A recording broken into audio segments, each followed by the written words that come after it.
ஃப்ரெண்ட்ஹுட்ஸ் மக்களுக்கு வணக்கம். இன்னைக்கு நம்மளோட நிகழ்ச்சியில எதை பத்தி பேச போறோம் அப்படின்னா, ரீசெண்டா கௌதம் வாசுதேவ் மேனன் ஒரு இன்டர்வியூ கொடுத்திருந்தாரு.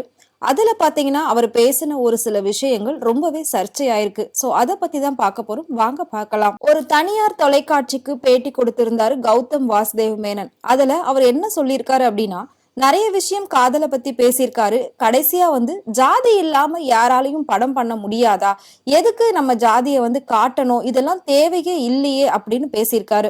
அவரோட பேச்சுக்கு நெட்டிசன்கள்லாம் ரொம்பவே எதிர்வினையா பேசிக்கிட்டு வராங்க. என்ன அப்படின்னா, தி இந்தியன் எக்ஸ்பிரஸ் அப்படிங்கிற ஒரு கட்டுரையில வெளியான ஒரு விஷயம்தான் எல்லாரோட கவனத்தையும் ஈர்த்திருக்கு. அந்த கட்டுரையை தி இந்தியன் எக்ஸ்பிரஸின் மூத்த பத்திரிகையாளர் ஆனந்த் சுரேஷ் தான் எழுதியிருக்காரு. இதுல கௌதம் வாசுதேவ் மேனனோட திரைப்படங்கள் குறித்து ரொம்பவே பெருசா எழுதி விமர்சனம் பண்ணியிருக்காரு. யதார்த்தமும் அழகியலும் கைகூடும் போதுதான் ஒரு படைப்பு. இது ரசிகர்களால தலையில தூக்கி வச்சு கொண்டாடப்பட்ட படங்கள். இதுல ஏதாவது ஒண்ணு மிஸ் ஆனா கூட அது வேலைக்கே ஆகாது. அப்படி வேலைக்காகாத ஒரு இயக்குனராதான் கௌதம் வாசுதேவன் இருக்காரு அப்படின்னு சொல்லி அந்த பத்திரிகையாளர் எழுதியிருக்காரு.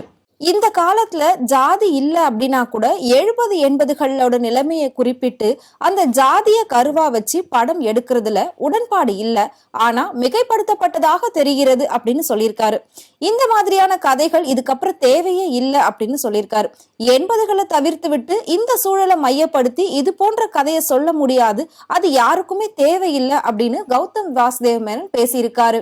இப்போ கௌதம் வாசுதேவ் மேனனோட படங்கள் எப்படி இருக்கு அப்படிங்கறத அந்த மூத்த பத்திரிகையாளர் எழுதியிருக்காரு. ஃபர்ஸ்ட் மின்னலை படத்துல இருந்து ஸ்டார்ட் பண்ணுவோம் அப்படின்னு சொல்லியிருக்காரு. அதுல ஒரு பெண்ணை பின்தொடர்வதும் அவரை பற்றிய தகவல்களை சேகரிக்கிறதும் ஆள்மாறாட்டம் செய்யறது இதெல்லாம் சட்ட விரோதமானது. இந்த குற்றத்திற்கு மாதங்கள்ல இருந்து ஆண்டுகள் வரைக்கும் தண்டனைகள் இருக்கு. ஆனா கௌதம் வாசுதேவ் மேனன் என்ன பண்ணிருக்காரு அப்படின்னா, இதெல்லாம் காதல் அப்படின்னு சொல்லி நம்மளோட காதல பூ சுத்தி இருக்காருன்னு எழுதியிருக்காரு.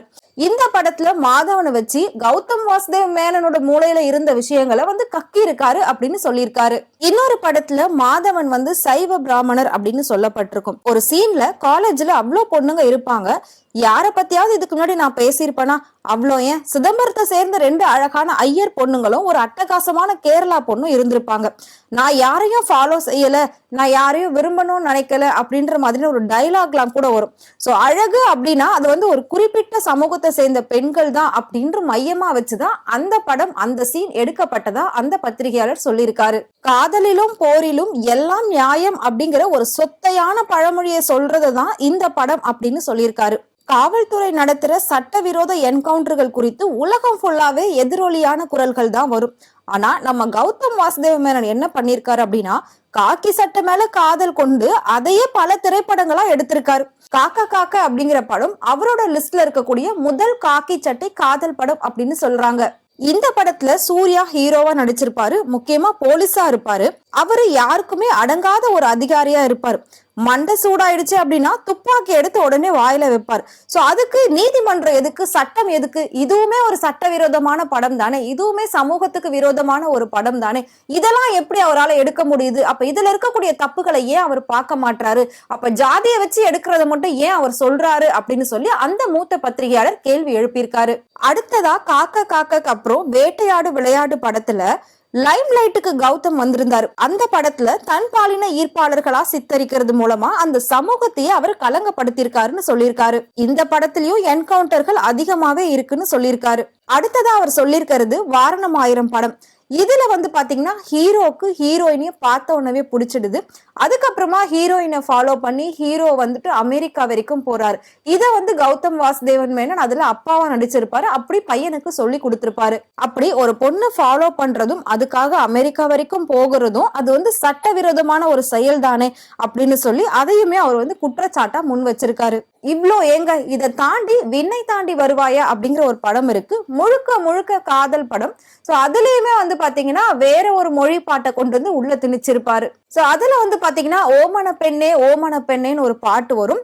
அந்த பாட்டுல அந்த பொண்ணோட பெர்மிஷனே இல்லாம டக்குன்னு கிஸ் பண்ற மாதிரியான ஒரு சீன் வரும். அப்போ ஒரு பொண்ணோட அனுமதி இல்லாம அவளை தொடுறது அப்படிங்கறதே வந்து தப்பான செயல். ஆனா இவர் வந்து முத்தம் கொடுக்கற அளவுக்கு காட்டியிருக்காரு. இத பார்த்து எத்தனை பேர் வந்து தப்பான வழியில போயிருப்பாங்க, இத பார்த்து எத்தனை பேர் ட்ரை பண்ணிருப்பாங்க. அப்ப இதுவுமே ஒரு சமூக சீர்கேட தூண்டுற மாதிரி தானே அப்படின்னு சொல்லி அந்த பத்திரிகையாளர் குறிப்பிட்டு எழுதியிருக்காரு. ஆனா கௌதம் வாசுதேவன் எல்லாத்தையும் இன்டைரக்டா சொல்லியிருக்காரு. இது எல்லாத்துக்குமே காரணம் காதல் அப்படிங்கிற ஒரு வார்த்தையில சொல்லி முடிச்சிருப்பாரு. அது மட்டும் இல்லாம பொதுவா கௌதம் வாசுதேவ மேனன் படம் பாடல் அப்படின்னாலே கால்ல வந்து முத்தமிடுற சீன் இல்லாம இருக்கவே இருக்காது. அவரோட கான்செப்ட் என்ன அப்படின்னா, எந்த ஒரு ஆணா இருந்தாலும் ஒரு பெண்ணின் காலடியில் இருக்க வேண்டும் அப்படிங்கிறதுதான் அவரோட ஒரு கான்செப்டா இருக்கு அப்படின்னு அந்த பத்திரிகையாளர் சொல்லியிருக்காரு. சரி, இதெல்லாம் விடுங்க. உங்க பேருக்கு முன்னாடி எதுக்கு மேனன் சேர்த்திருக்கீங்க அப்படின்னு சொல்லி அவர்கிட்ட கேள்வி எழுப்பும் போது அது வந்துட்டு என்னோட ஃபேமிலி நேம் அப்படின்னு சொல்லியிருப்பாரு. ஆனா அதுவுமே ஒரு சமூகத்தை சேர்ந்தவங்களோட பேர் தான் மேனன் அப்படிங்கிறது. ஆனா அதுவுமே ஒரு சமூகத்தை சேர்ந்தவங்க தான் மேனன் அப்படின்னு வச்சுப்பாங்க. இவரே இவரோட பேர்ல அப்படியே வச்சிருக்காரு. இவ்வளவு பிரச்சனைகள் இவரே வச்சிருக்கும் போது, தன்னோட பேர்லயே அவர் பிரச்சனையை வச்சிருக்கும் போது மத்த டைரக்டர்ஸ் வந்துட்டு எப்படி நீங்க வந்து ஜாதி இல்லாம படம் எடுக்கலாமே, அது எடுக்கணும்ன்ற அவசியமே இல்லையே, ஒரு ஜாதியையோ ஒரு இனத்தையோ இல்லாட்டி ஒரு ஊரையோ அடையாளப்படுத்தி எடுக்கணும் அப்படிங்கிற எந்த ஒரு அவசியமும் இல்லையேன்னு இவர் எப்படி சொல்றாருன்னு பல நெட்டிசன்கள் கௌதம் வாசுதேவ மேனனை விமர்சனம் செஞ்சுட்டு வராங்க. சோ நான் சொன்ன இந்த இன்ஃபர்மேஷனை பத்தி உங்களோட கருத்து என்ன அப்படிங்கறதையும் மறக்காம எங்களுக்கு கமெண்ட் பாக்ஸ்ல கமெண்ட் பண்ணுங்க.